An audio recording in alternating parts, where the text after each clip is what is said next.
အခုငါမငယ်ကျော်တယ်ကြောင်းစားစားမယ်60နဲ့ဒီပါအဖီလေးရကဲသူရဲ့ဗီဒီယိုတော့ကြည့်မယ်ဟုတ်တယ်ပေါ်တော့ဝင်ကြည့်လိုက်မယ်စကမိုင်းဗီဒီယိုပေါ့နော်ကြည့်လိုက်တယ်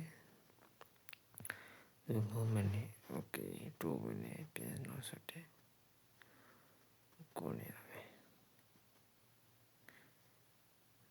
ဝင်နေဒါမငယ်ကျော်တယ်ချီကာဂိုပေါ့နော်ချန်ပီယံရှစ်ဝယ်ချင်တယ်ဝယ်ပဲအဲ့လိုဝယ်ချင်ပါတယ်ကျေးဇူးပါ